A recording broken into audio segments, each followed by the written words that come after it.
কেটে গেছে। 3 ঘন্টার মতো একাধারে জ্যামে ছিলাম। কাশপুর ব্রিজ থেকে শুরু করে একেবারে দাউদকান্দি সেতু টোল পর্যন্ত পুরোটা রাস্তা একাধারে জ্যামে ছিল। যাই হোক, আমার আরেকটা প্রোগ্রামও আছে, তো অনেকটা আমার এই মাহফিলের 11 বছরে এরকম কখনো হয়নি। আমি অনেক লম্বা কথা বলবো না, সামান্য কিছু কথা বলবো। আল্লাহ তাআলা যেন আমাদেরকে ইখলাসের সাথে কথাগুলো শোনার তৌফিক দান করেন, আমিন। আলহামদুলিল্লাহি রাব্বিল আলামিন, ওয়াসসালাতু ওয়াসসালামু আলা রাসূলিহিল আমিন ওয়া আলা আলিহি ওয়া আসহাবিহি ওয়া মান তাবি'আহুম বিইহসানিন ইলা ইয়াউমিদ্দিন, আম্মা বা'দ। আউযু বিল্লাহি মিনাশ শাইতানির রাজীম। বিসমিল্লাহির রাহমানির রহিম।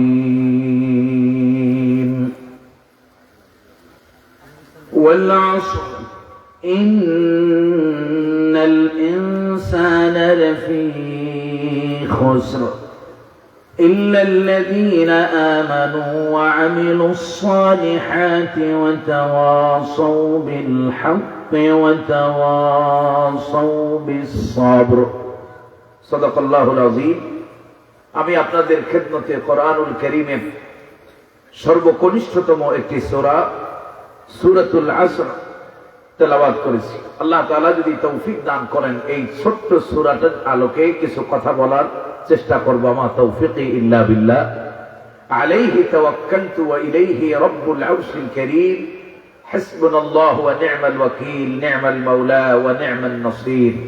আল্লাহ তাআলা যেন আমাদেরকে অত্যন্ত গুরুত্ব দিয়ে ইখলাসের সাথে কথাগুলো শোনার এবং বোঝার, আমলের নিয়তে শোনার তৌফিক দান করেন বলি আমিন। কষ্ট হবে আপনাদের? আল্লাহ রাব্বুল আলামিন বলছেন ওয়াল আসর।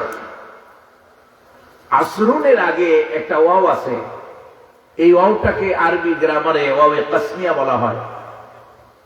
আল্লাহ রাব্বুল আলামিন শপথের জন্য এই ওয়াওটি এনেছেন। আল্লাহ তাআলা বলছেন আসরের কসম। আসরুন শব্দের অর্থ হলো যুগ, আসরুন শব্দের অর্থ হলো ইতিহাস। আসরুন শব্দ দ্বারা মুফাসসিরিনে কেরাম আসরের সময়কেও কেউ কেউ আসরের সময়কেও বুঝিয়েছেন। তো আল্লাহ রাব্বুল আলামিন যুগ, সময়, ইতিহাস, কালের কসম করে আল্লাহ রাব্বুল আলামিন বলছেন ইন্নাল ইনসানা লাফী খুসর।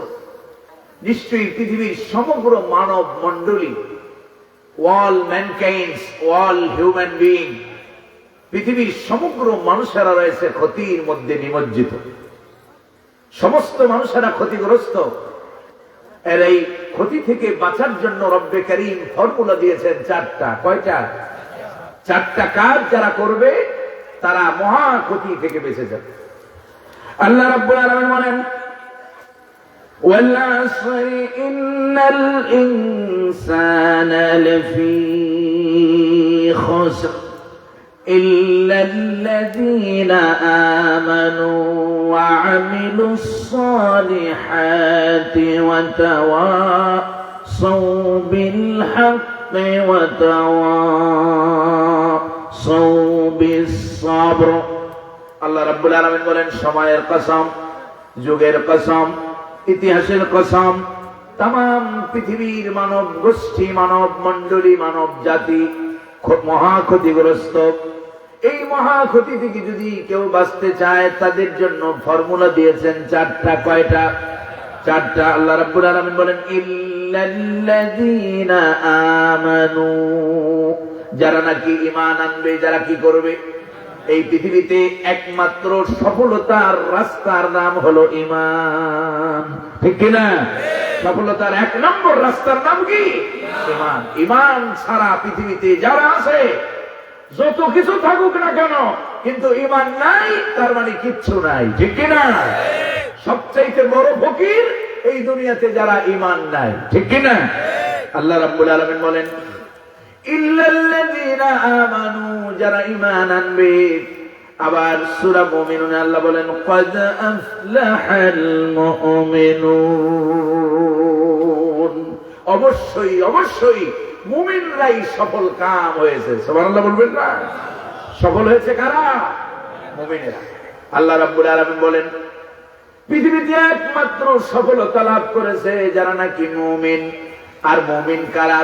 এই যে আমি কোরআন পড়তেছি, আপনারা শুনতেছেন, আল্লাহ রাব্বুল আলামিন বলেন, ইন্নামাল মুমিনুনা আল্লাযীনা ইযা যুকিরাল্লাহু ওয়াজিলাত কুলুবুহুম ওয়া ইযা তুলিয়াত আলাইহিম আয়াতুহু زادتهم إيمانا وعلى ربهم يتوكلون الله أكبر আল্লাহ তাআলা বলেন ইন্নামাল মুমিনুন, মুমিন হলো তারা যারা নাকি ইযা যুকিরাল্লাহ, যখন তাদের সামনে আল্লাহর স্মরণ করা হয় তখন তাদের ওয়াজিলাত কুলুবুহুম, তাদের অন্তর তখন আল্লাহর ভয়ে বিগলিত হয়ে যায়। সুবহানাল্লাহ বলবেন না? আর তারা তাদের রবের সামনে, তাদের সামনে যখন আল্লাহর কোরআনের কারীমের আয়াত তেলাওয়াত করা হয়, ওয়াইদা তুলিয়াত আলাইহিম আয়াতু, যখন তাদের সামনে আল্লাহর কোরআন পড়া হয় তখন ঈমানদারদের ঈমান বেড়ে যায়। ঠিক কি না? আপনাদের ঈমান বাড়ে না কমে? যদি বাড়ে বুঝতে হবে ঈমান আছে। সবার যে কোরআনের কথা ভালো লাগবে তা কিন্তু নয়। এক শ্রেণীর লোক আছে দেখবেন, মসজিদে আসলেই আপনার যত ধরনের ব্যস্ততা আছে মসজিদে আসলে দেখায়। ঠিক কিনা? মানে মসজিদ থেকে কোন রকম বেরোইতে পারলেই মনে করে যে ওই যে মাছ যেমন পানির ভিতরে থাকার স্বভাব, পানি থেকে উঠাইলে যেমন মাছ ছটফট করতে শেষ হয়ে যায়, কিছু মুনাফিক মার্কা মুসলমান আছে, মসজিদে ঢুকলে ওর কলিজার মধ্যে নানান ধরনের কাজ, ওর ভিতরে একটা যন্ত্রণা শুরু হয়, মসজিদ থেকে বেরোয়নি মনে করে শান্তি পাই না। ঠিক কিনা? আর মুমিন হলো তার উল্টা। মুমিন দুনিয়াতে সকল ব্যস্ততা রেখে যখন মসজিদের ভিতরে ঢোকে তখন দেখবেন শান্তিতে, তখন তার চোখের ভিতরে ঘুম এসে যায়। ঠিক কিনা? মানে সময় দেখা যায় না যে মুসল্লিরা আপনার খুঁটির সাথে হেলান দিয়ে দিয়ে ঘুমাচ্ছে, অথচ ওই লোক রিল্যাক্সিন সিরাক্সিন খাইলেও ঘুম আসে না, আপনার অ্যামিলিন এন্ডেভার খাইলেও ঘুম আসে না, কিন্তু মসজিদের ভিতরে যখন ঢোকায় দেয়, যখন কোরআন শরীফের তাফসীর মাহফিলে আয়েশা ওয়াজ শুনতে থাকে আর ওয়াজের পিলারের সাথে খুঁটির সাথে সে ঠ্যাং দিয়ে ঘুমাইতে থাকে। ঠিক কিনা? তার মানে হলো এই সকল জায়গায় সাকিনা নাযিল করেন কে? আল্লাহ রাব্বুল আলামিন বলেন আমার মুমিনদের চরিত্র হলো, মুমিনদের সামনে যখন আমি আল্লাহর আয়াত পড়া হয় তখন যাদাতুহুম ঈমানাও ওয়া আলা রাব্বিহিম ইয়াতাওয়াক্কালুন। আল্লাহু আকবার। আল্লাহ রাব্বুল আলামিন বলেন আমার মুমিনদের সামনে যখন কোরআন পড়া হয় তখন তাদের ঈমান বেড়ে যায়, আর তারা শুধুমাত্র কেবলমাত্র আমি আল্লাহর উপরেই ভরসা করে। আমরা ভরসা করব কার উপরে? ওয়া আলাল্লাহি ফালইয়াতাওয়াক্কালিল মুমিনুন। আল্লাহু আকবার। আল্লাহ বলেন আর মুমিনদের উচিত আমি আল্লাহর উপরেই ভরসা করবে। মুমিনদের উচিত ভরসা করবে কার উপরে? দুনিয়াতে কোন মানুষের উপরে ভরসা করা জায়েজ? ভরসা করতে হবে কার উপরে? আর যারা আল্লাহর উপরে ভরসা করে তাদের জন্য আল্লাহই যথেষ্ট। ঠিক কি না? আল্লাহ বলেন ওয়া ইয়াত্তাকিল্লাহা ইয়াজআল লাহু মাখরাজান ওয়া ইয়ারযুকুহু মিন হাইথু লা ইয়াহতাসিব। আল্লাহু আকবার। আল্লাহ রাব্বুল আলামিন বলেন যারা নাকি আমি আল্লাহর উপরে ভরসা করে, আল্লাহ বলেন জীবনের সকল সংকীর্ণ রাস্তা থেকে বের হওয়ার পথকে আমি আল্লাহ তাদের জন্য উন্মুক্ত করে দেই। সুবহানাল্লাহ।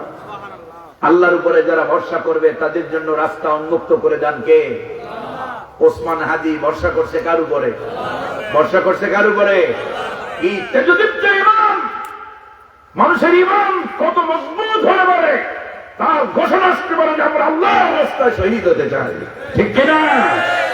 এই ছেলেটার বক্তব্য যখনই আপনারা শুনবেন তার কথার ভিতরেই ছিল শাহাদাতের তামান্না। ঠিক কিনা? শাহাদাতের তামান্না যারা লালন করে পৃথিবীতে তাদেরকে দমাইতে পারে এমন কোন মাখলুক পৃথিবীতে নাই। ঠিক কিনা? আল্লাহর দ্বীনের জন্য, ইসলামের জন্য, কোরআনের জন্য এই রকমের হাজারটা যদি ওসমান হাজি হওয়া লাগে, কারা কারা হইতে প্রস্তুত আছেন? লিল্লাহি তাকবীর, লিল্লাহি তাকবীর। আল্লাহ যেন আমাদেরকেও শহীদ হিসেবে কবুল করেন বলি আমিন। আল্লাহ যেন আমাদেরকেও শাহাদাতের মর্যাদা দান করেন বলি আমিন। শাহাদাত এত বড় মর্যাদার মৃত্যু। নবীজি সাল্লাল্লাহু আলাইহি ওয়াসাল্লাম দোয়া করতেন, বলতেন আল্লাহুম্মা রযুকনা শাহাদাতান ফি সাবিলিক, আয় রব আপনি আমাকে আপনার রাস্তায় শাহাদাতের মৃত্যু দান করেন বলি আমিন। নবীজি বলতেন আমার ইচ্ছা হয় আমি আল্লাহর রাস্তায় সংগ্রাম করি, আবার শহীদ হই, আবার আমি আবার জীবিত হই, আমি আবার আল্লাহর রাস্তায় জীবনটা মিলিয়ে দিই। সুবহানাল্লাহ বলবেন না? যুগে যুগে যারা শাহাদাতের তামান্না হৃদয় থেকে পোষণ করেছে, হযরত আমাদের সেই আল্লামা দেলওয়ার হোসেন সাঈদী রাহিমাহুল্লাহ তার জন্য দোয়া করেছিলেন। সাঈদী সাহেব হুজুরের সারা জীবনে ছোটবেলায় আমরা যে মাহফিল শুনেছি, সারা জীবন তিনি তামান্না করতেন, বলতেন আমি আল্লাহর রাস্তায় শহীদ হতে চাই, ঠিক কিনা? আল্লাহ তার দোয়া কবুল করেছেন। আমরাও তার সেই মোনাজাত শুনে আমরাও আমিন আমিন বলতাম।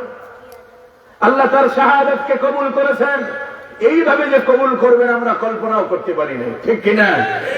আমরা তো মনে করেছিলাম যে সাঈদী সাহেব হুজুর মনে হয় হয়তো জেলখানার ভিতরেই শেষ হবেন তিনি, কিন্তু এইভাবে যে তাকে শহীদ করা হবে, মেডিকেল কিলিং, তাকে এইভাবে চিকিৎসার নাম করে তাকে এইভাবে তাকে হত্যা করা হবে, এটা আমরা কল্পনাও করতে পারি।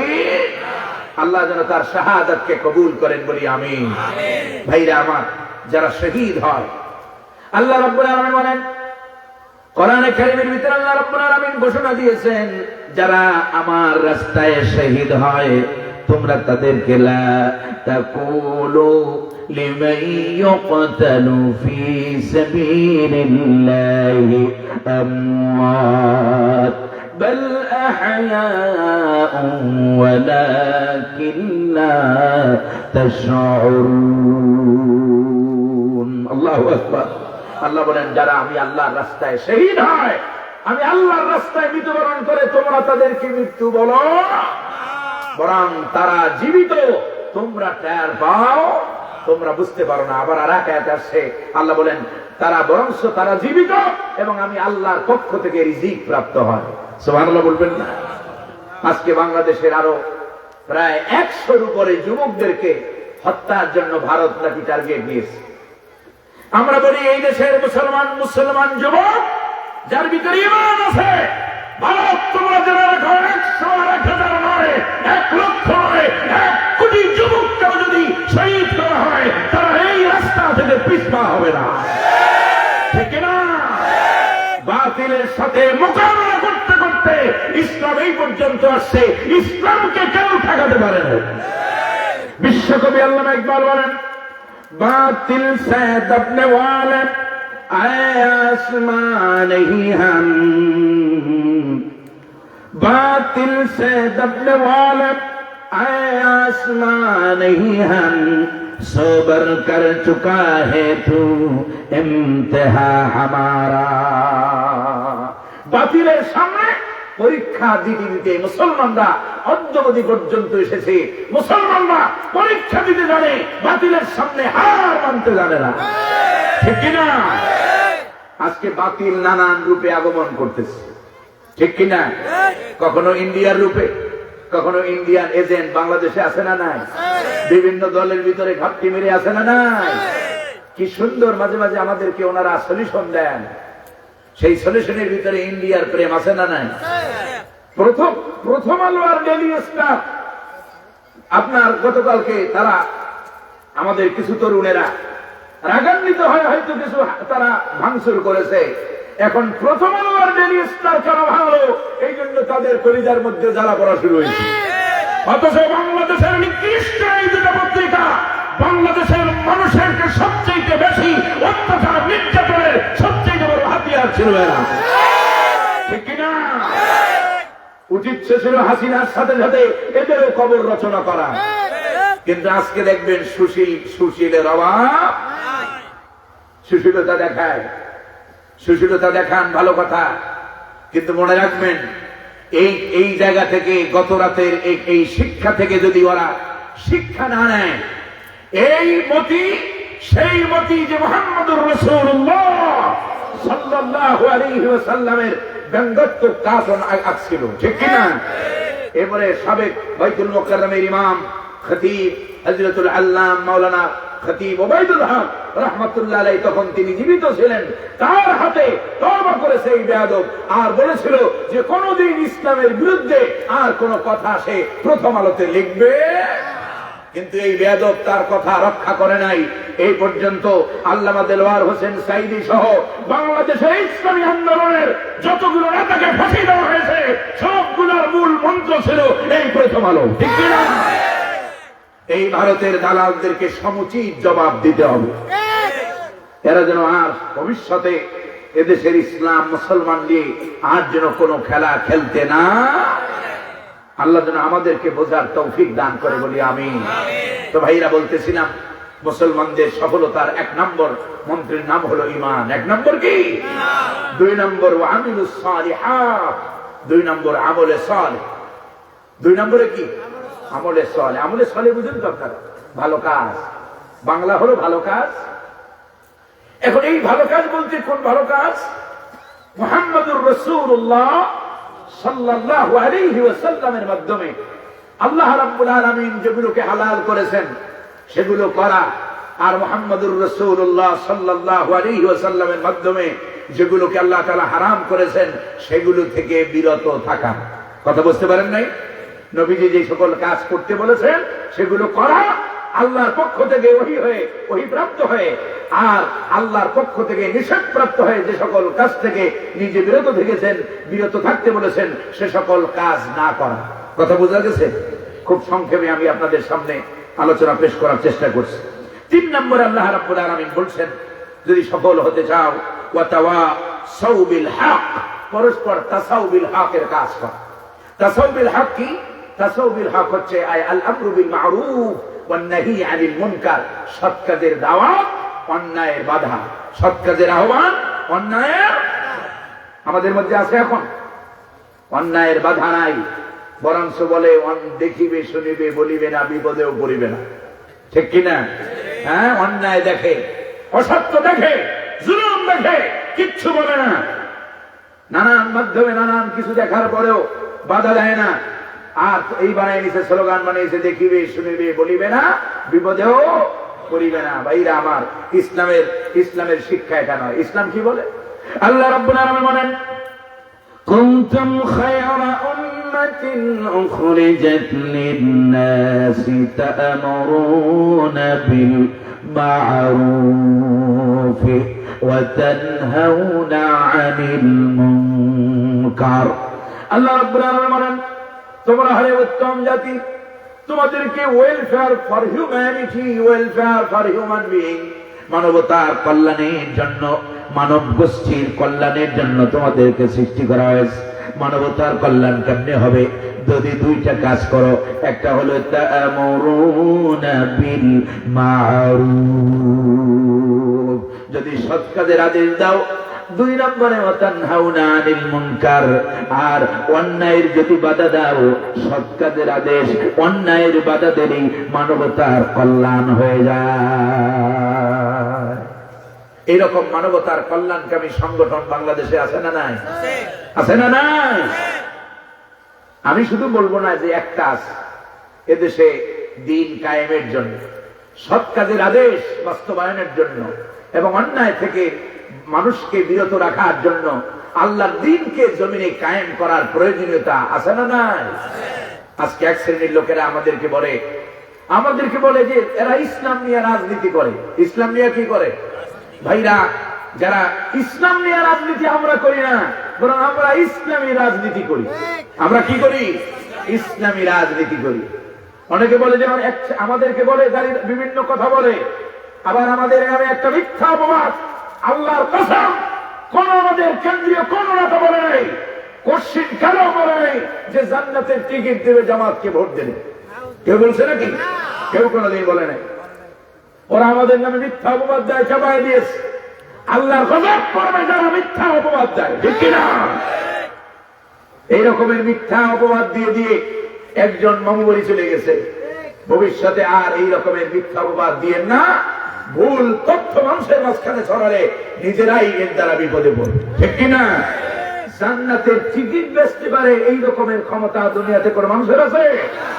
নবীদের কাছে ছিল? কারো কাছে ছিল? জান্নাত দিতে পারে একমাত্র কে?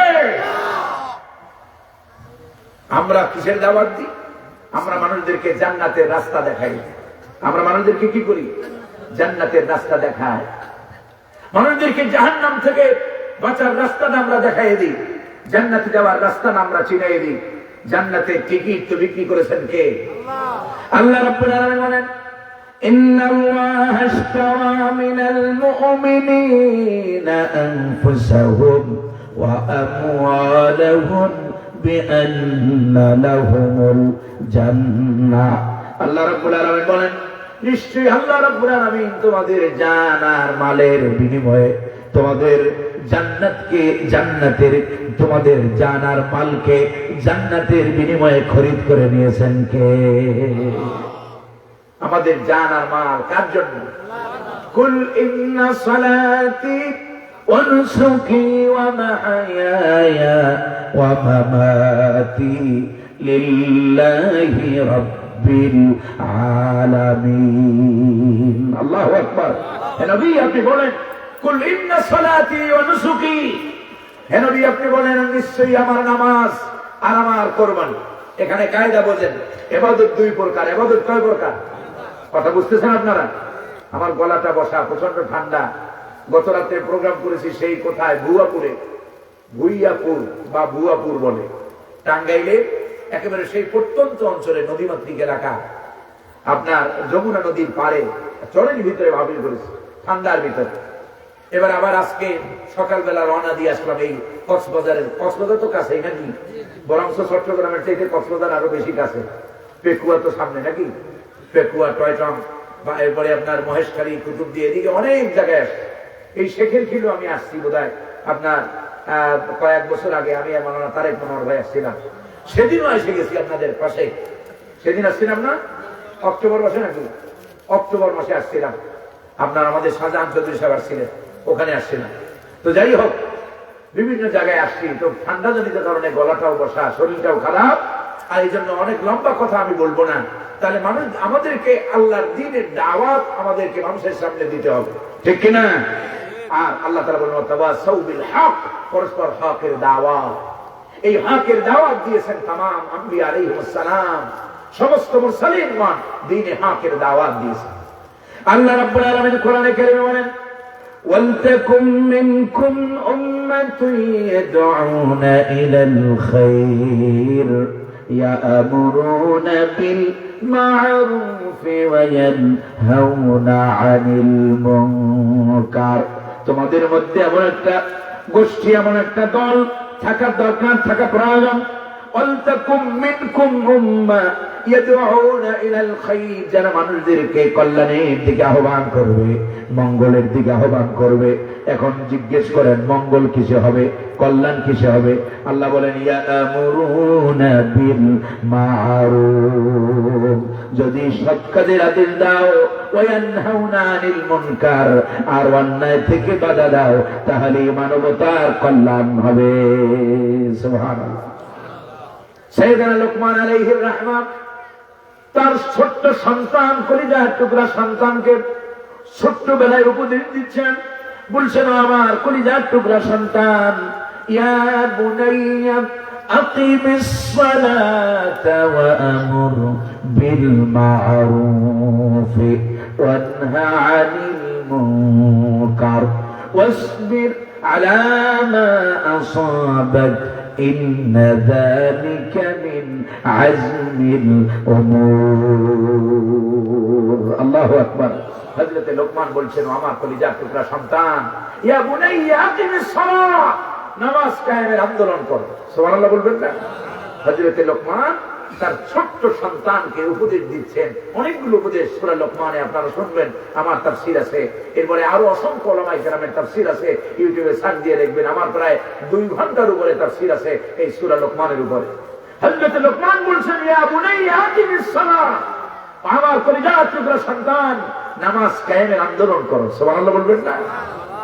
সন্তানদেরকে শিখাইতে হবে নামাজ কেমনে কায়েম করতে হবে। আল্লাহর দ্বীন জমিনে কায়েম ছাড়া নামাজ কায়েম করা সহজ নয়।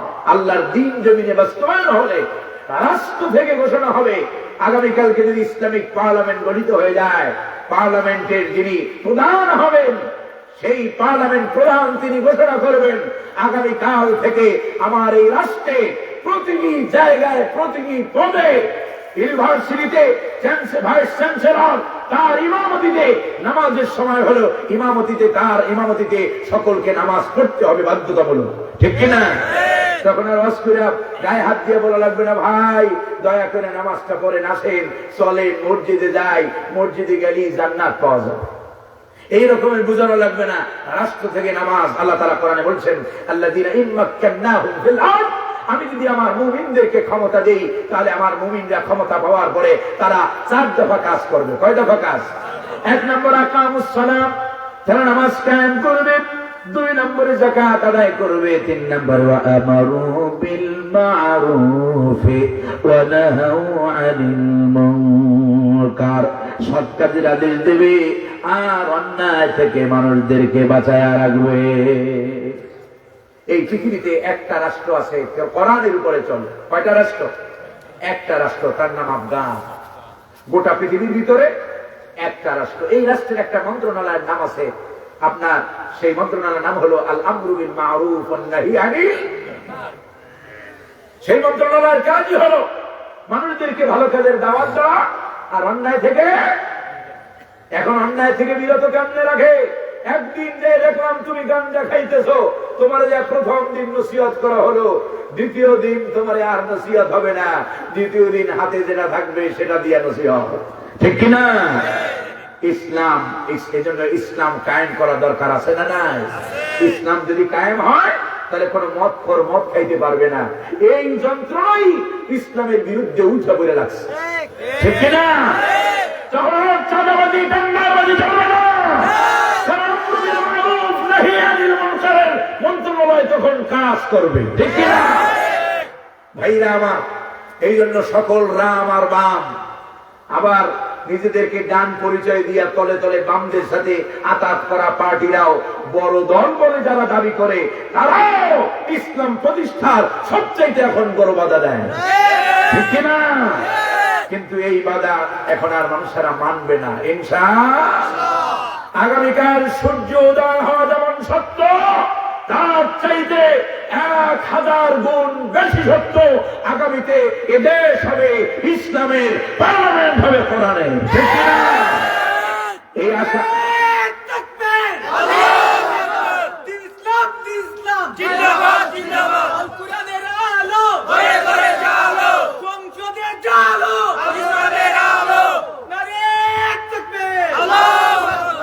আপনারা কি চান যে এই দেশটা কোরআন দিয়ে চলুক? চান কিনা? কারা কারা চান হাত দেখান। লিল্লাহে তাকবীর, লিল্লাহে তাকবীর। আল্লাহ যেন কবুল করেন বলি আমিন। শুধু চাইলেই হবে না, হাত যে আপনারা জাগাইলেন এটা জোশে জাগাইলেন না হুশে? কিসে? হুশে। আপনারা আমার ভাষা বুঝেন তো? আশা করি বুঝার কথা। আমি দক্ষিণবঙ্গের মানুষ, এটাও যদি দক্ষিণবঙ্গ, একেবারে বরিশালের মানুষ। সাইদি সাহেব হুজুরের বাড়ি হলো পিরোজপুর, আমার বাড়ি হলো তার পরের জেলা বরগুনা। তো বরগুনার মানুষ, কিন্তু দীর্ঘদিন ধরে যেহেতু আসি তাহলে বুঝতে পারি যে চট্টগ্রামের মানুষ বরিশালের মানুষের কথা বুঝতে পারে। সাইদি সাহেব হুজুরকে বেশি ভালোবাসত এই চট্টগ্রামের লোকেরা, ঠিক কিনা? ঠিক কিনা? কলিজা দিয়ে ভালোবাসত, কলিজা দিয়ে ভালোবাসত। হুজুর যেখানে গেছেন সেখানে চিটাগাং প্যারেড ময়দানের মাহফিলের কথা তিনি বলেন নাই। এই চট্টগ্রামের মানুষেরা ছিল তার কলিজা। আমি এই 11 বছর ধরে আসি, 11 বছর তাফসীর করি এই ময়দানে। আমিও দেখি যে মানুষেরা কোরআনের যে কি পাগল এই চট্টগ্রামে আছে। আমার কাছে মনে হয়, আমি দিন থেকে বলি, যদি কোনো জায়গায় ইসলাম যদি এরকম হতো যে না আলাদা আলাদা বিবাদ কেন্দ্রিক হতো, তাহলে আমার বিশ্বাস হয় যে আগে এই চট্টগ্রামে ইসলাম আগে কায়েম হতো, ঠিক কিনা? আল্লাহ যেন কবুল করেন বলি আমিন। আপনারা হুশেই মোটামুটি হাত জাগাইছেন, ঠিক না? এখন এটা হুশে জাগালেন না জোশে জাগালেন, এটা প্রমাণ হবে ফেব্রুয়ারি 12 তারিখ। প্রমাণ দেওয়া যাবে না? কারা কারা প্রমাণ দিতে পারবেন? হাত দেখান। লিল্লাহি তাকবীর, লিল্লাহি তাকবীর। আল্লাহ যেন কবুল করেন বলি আমিন। ভাইরা আমার, ইসলাম যেখানে থাকবে আমরাও সেখানে থাকবো ইনশাআল্লাহ। ইসলামের নাম, ইসলামিক দল থেকে যদি একটা কলা গাছ দাঁড় করে দেওয়া হয়, সেই কলা গাছকে আমরা জয়যুক্ত করবো, ঠিক কিনা? কারণ ভোটটা দেবো ইসলামকে। ভোটটা দেবো কাকে? ইসলামকে। আল্লাহ যেন বোঝার তৌফিক দেয় বলি আমিন। সকলে মিলে, ওলামায়ে কেরাম মিলে যদি সবাই ঐক্যবদ্ধ হয়, যে দল থেকে যেই আসুক না কেন আমরা তাকে সহায়তা করবো ইনশাআল্লাহ। তাহলে 3 নম্বর বলেছিলাম তাওয়াসাউ বিল হক। তাওয়াসাউ বিল হক I Al আমরু bill Maruf one নাহি আনিল মুনকার, সত্যের আহ্বান, অন্যায় থেকে বাধা। আল্লাহর হাবিব বলেন, মান রাআ মিনকুম মুনকারান ফালিয়ুগাইয়িরু বিয়াদিহি, যদি অন্যায় দেখো, অসত্য দেখো, জুলুম দেখো, যদি ক্ষমতা থাকে হাত দিয়া বাধা দাও। ফাইন লাম ইস্তাতি' ফাবিলিসানি, যদি হাতের ক্ষমতা না থাকে, হ্যান্ড পাওয়ার যদি না থাকে, জবান দিয়া বাধা দাও, সভা করো, সিম্পোজিয়াম করো, প্রতিবাদ করো। এই ক্ষমতাও যদি তোমার থেকে কেড়ে নেওয়া হয়, ফাইন লাম ইস্তাতি' ফাবিকলবি ওয়া যালিকা আযআফুল ঈমান। জবান দিয়া প্রতিবাদ করার ক্ষমতাও যদি তোমার না থাকে, তাহলে অন্তর দিয়া কল্পনা করো, ভাবো কিভাবে এই সমাজকে অন্যায় থেকে মুক্ত করা যায়, ঠিক কিনা? অনেকে এটার অবব্যাখ্যা করে, কয় যে অন্তরে অন্তরে ঘৃণা করলেই হবে। খালি ঘৃণা চলবে না, বরঞ্চ অন্তর দিয়া নবীজি সাল্লাল্লাহু আলাইহি ওয়াসাল্লাম জাহালাতকে দূরীভূত করার জন্য হেরা গুহায় যে ধ্যান করছেন না, করেন নাই? করছেন না, করেন নাই? নবীজি কোরআন নাযিলের পূর্বে দীর্ঘদিন তিনি হেরা গুহার ভিতরে ধ্যানে মগ্ন থাকতেন, চিন্তা করতেন আমার এই জাতিকে কিভাবে বাঁচানো যায়। সুবহানাল্লাহ বলবেন না? এই জন্য এই জুলুম, অন্যায় থেকে, অবিচার থেকে, এই সমাজ থেকে, চোরা কারবারি, টেন্ডারবাজ, সাদাবাজ, নানান ধরনের অপরাধীদেরকে কিভাবে নির্মূল করা যায়, এই টেন্ডেন্সি মুমিন হিসেবে আমাদের মাথার ভিতরে থাকতে হবে, ঠিক কিনা? আর এর বিরুদ্ধে, এই সকল অন্যায়ের বিরুদ্ধে প্রতিরোধ করে তুলতে হবে, ঠিক কিনা? অন্যায় যেখানে দেখবো বাধা সেখানেই দেব ইনশাআল্লাহ। এখানে এই অন্যায়ের বাধা দেওয়া সোজা কাজ না কঠিন কাজ? আল্লাহ রাব্বুল আলামিন এজন্য 14 নম্বর ফর্মুলা দিয়েছেন, ওয়াতাওয়াসাউ বিস সাবর। তার মানে হলো তাসাউ বিল হকের কাজ করতে গেলে বিপদ আসবে, মুসিবত আসবে, নানান ধরনের ঝড় তুফান আসতে পারে, এমনকি ওসমান হাদির মতো জীবনটাও দেওয়া লাগতে পারে, ঠিক কিনা? হযরত লোকমান কলিজা টুকরা সন্তানকে বললেন, ওয়াসবির আলা মা আসাবাক ইন্না যালিকা মিন আজমিল উমুর। আল্লাহু আকবার। ও আমার কলিজা টুকরা নান্না, যদি ইকামতে দ্বীন, ইকামতে সালাতের কাজ করো, ইয়া বুনাইয়া কিমিস সালাত, হে আমার কলিজার টুকরা সন্তান, নামাজ কায়েমের আন্দোলন করো, নামাজ কায়েম করো। আর কি করো? ওয়ামুর বিল মারুফ, সৎ কাজের আদেশ দাও, আর ওয়ানহা আনিল মুনকার, অন্যায় বাধা দাও। এই 3টা কথা বলার পরেই হযরত লোকমান বললেন, ওয়াসবির আলা মা আসাবাক। তোমার উপরে এই 3টা কাজ যখনই করতে যাবে, বিপদ আসবে, মুসিবত আসবে। যখনই বিপদ আসবে, মুসিবত আসবে, তখনই তোমার 3 নম্বর, তোমার 4 নম্বর দায়িত্ব হলো তুমি সকল বিপদে মুসিবতে সবর অবলম্বন করবে। সুবহানাল্লাহ। এই জন্য 4 নম্বর আল্লাহ তাআলা বলেন, ওয়াতাওয়াসাউ বিস সাবর, আর পরস্পরকে সবরের উপদেশ দেওয়া। এই সবর মুমিনদের অন্যতম গুণ, মুমিনের ভিতরে সবর থাকতে হবে, ঠিক কিনা? আজকে আমাদের ভিতরে সবরের অভাব, প্যাটিয়েন্স, সহনশীলতা, ধৈর্যশীলতার অভাব। আজকে আমাদের ভিতরে ধৈর্য নাই, আমরা অধৈর্য হয়ে যাই। লোকেরা এই যে 14-15 বছরে কত লোক দেখছি আমরা অধৈর্য হয়ে গেছে, ইসলামী আন্দোলন থেকে পিছপা হয়ে গেছে, বাতিলের সাথে হাত মিলাইছে, বাতিলের সাথে আতাত করেছে, মনে করছে আর এদেশে কোনোদিন, এদেশে থেকে কোনোদিন আর এই জালেমা ফেরাউন, লেডি ফেরাউন কোনোদিন আর যাবেও না, আর কোনোদিন এদেশে ইসলামও কায়েম হবে। অনেকে হতাশ হয়ে গেছিল না? এই অঞ্চলে আসলে কয়, হুজুর কবে হইবে, কম তো আপনারা কিন্তু আল্লাহ তাআলা করে দেখালেন না। কিচ্ছু লাগছে? কিচ্ছু লাগে নাই। আল্লাহ রাব্বুল আলামিন আমরুল্লাহি বাইনাল কাফি ওয়ান নুন ইযা আরাদা শাইআন আন ইয়াকুনা লাহু কুন ফায়াকুন। আল্লাহর ব্যাপারটা হলো কাফ আর নুনের ভিতরে। আল্লাহ যখন চান বলেন হও, আর এমনি সঙ্গে সঙ্গে তা হয়ে যায়। সুবহানাল্লাহ বলবেন না? সকল ক্ষমতার মালিককে আল্লাহ। কল্পনা করেছেন আপনারা যে সামান্য একটা আন্দোলনের মধ্য দিয়ে হাসিনা পতন হবে? মাত্র একটা জবান দিয়ে একটা বাক্য বের করছে, সেই বাক্যের মধ্য দিয়ে পতনের রাস্তা খুলে দিলেন কে? সেই আল্লাহ আছে না নাই? এখন যারা মনে করতেছে যে ক্ষমতায় তো আমরাই যাব, আত্মগরিমা আত্ম অহংকার করতেছে না?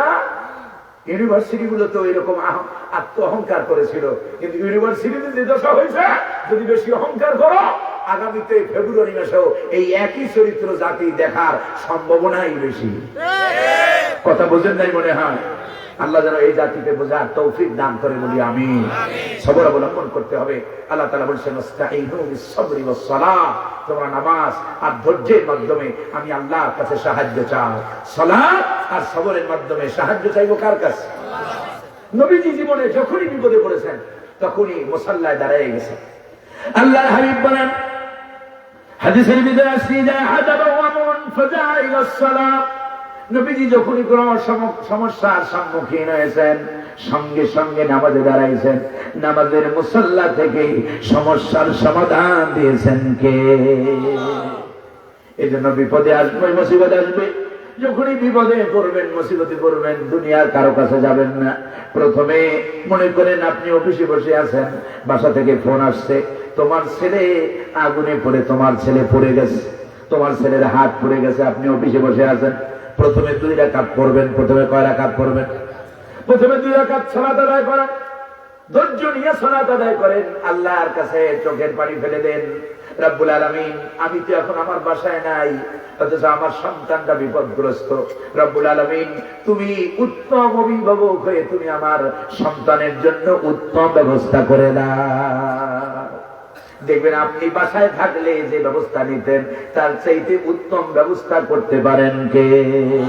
ওয়াস্তাঈনু বিস-সাবরি ওয়াস-সালাহ ইন্নাল্লাহা মা'আস-সাবিরিন। আল্লাহু আকবার। আল্লাহ বলেন বান্দা ধৈর্য আর সালাতের মাধ্যমে আমি আল্লাহ সাহায্য দাও, নিশ্চয়ই আমি আল্লাহ ধৈর্যশীলদের সাথে আছি। সুবহানাল্লাহ বলবেন না? আবার আয়াত আল্লাহ তাআলা বলেন ওয়াস্তাঈনু বিস-সাবরি ওয়াস-সালাহ ওয়া ইন্নাহা লাকাবীরাতুন ইল্লা আলাল খাশিঈন। আল্লাহু আকবার। আল্লাহ রাব্বুল আলামিন বলেন বান্দারে নামাজ আর ধৈর্যের মাধ্যমে সাহায্য চাও। ওয়া ইন্নাহা লাকাবীরা, যদিও এটা কঠিন ব্যাপার, কারণ সবাই বিপদে পড়লে নামাজের মাধ্যমে সাহায্য চাইতে পারে না। বিপদে পড়লে কয় ভাই আপনি যদি আমার না দেখেন কে দেখবে? বলে না? এমনকি দেখেন আমাদের মধ্যে অনেক ভাইরাস বিপদে পড়লে আরেকজনের কাছে যাইয়া হাত জোর করে, আছে না নাই? আল্লাহ তাআলা বলেন ইন্নাহা লাকাবীরা, এটা কঠিন কাজ, নামাজ আর সবরের মাধ্যমে সবাই সাহায্য চাইতে পারে না। তবে হ্যাঁ, তাদের জন্য কঠিন নয়, ইল্লা আলাল খাশিঈন, যারা কেবলমাত্র আল্লাহরে ভয় করে, যাদের দিলের ভিতরে আল্লাহর খাউফুল্লাহ খাশিয়াতুল্লাহ থাকে, তাদের জন্য এটা কোনো কঠিন ব্যাপারই। যখনই বিপদে পড়বেন, মুসিবতে পড়বেন, সেজদা দিবেন, আল্লাহর কাছে সাহায্য চাইবেন, আল্লাহ আপনাকে সাহায্য করবেনই, এই ওয়াদা আল্লাহ তাআলা নিজে করেছেন। সুবহানাল্লাহ বলবেন না? আল্লাহ বলেন ওয়া কানা হাক্কান আলাইনা নাসরুল মুমিনিন, আমি আল্লাহর উপরে দায়িত্ব, মুমিনদেরকে সাহায্য করা। সুবহানাল্লাহ বলবেন না?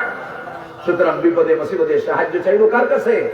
আল্লাহ যেন আমাদেরকে এই 4টা কোয়ালিটি অর্জন করার তৌফিক দান করে বলি আমিন। কষ্ট পাইছেন আপনারা? আজ আর নয়, আল্লাহ রাব্বুল ইজ্জাত ওয়াল জালাল যদি তৌফিক দেন আবার কোনদিন ইনশাআল্লাহ সেদিন কথা হবে ইনশাআল্লাহ। আমার উস্তাদ তুল্য আমাদের হযরতুল আল্লাহ মাওলানা হাফিজুর রহমান হুজুর, উনি অত্যন্ত ওনার মতো যোগ্যতা সম্পন্ন আলেম, বক্তা তো বাংলাদেশে অনেক অভাব নেই। বক্তা এখন লেখাপড়া ছাড়াও বক্তা হয়, আছে না নাই? লেখাপড়া ছাড়াও বক্তা আছে। জীবনে কোনোদিন মাদ্রাসা বানিয়ে দেওয়া যায় নাই, শুধুমাত্র ইউটিউব থেকে কিছু আপনার এটাকে কি বলে নানান কিছু একটু মোটিভেশনাল কিছু কথা শিক্ষা, তারপরে বিশাল বড় অ্যামাউন্ট 1 লাখ 1.5 লাখ 80,000 90,000 টাকা না হইলে আবার ওনাদের গাড়ির চাকাও ঘুরে না, এরকম বক্তা আছে না নাই? আর এই রকমের মাওলানা প্রিন্সিপাল হযরতুল আল্লাহ মাওলানা হাফিজুর রহমান হাফিজাহুল্লাহ, আল্লাহ যেন হযরতের হায়াতের ভিতরে বারাকা দান করেন বলি আমিন। বয়োবৃদ্ধ মানুষ দিনের জন্য যে কষ্ট করেন, আগামী মাসে হুজুরের মাদ্রাসায় ওখানে দাওয়াত করেছেন, তাই বললেন যে অন্তত আগামী মাসে আমার দাওয়াতের কথা মনে আছে তো? ভাইরা আমার, আমরা সকলের জন্য দোয়া করব, আল্লাহ তাআলা যেন এদেশে দ্বীনের জন্য, ইসলামের জন্য, কোরআনের জন্য যারা কাজ করে, আল্লাহ যেন তাদের পদযুগলকে মজবুত করে দেয় বলি আমিন। আল্লাহ যেন সকল ষড়যন্ত্র থেকে এদেশের ইসলাম, মুসলমান, ইসলামপন্থী সকল দলগুলোকে আল্লাহ যেন সাহায্য করেন বলি আমিন। আল্লাহ যেন সকল ষড়যন্ত্র থেকে তাদেরকে হেফাজত করে বলি আমিন। কষ্ট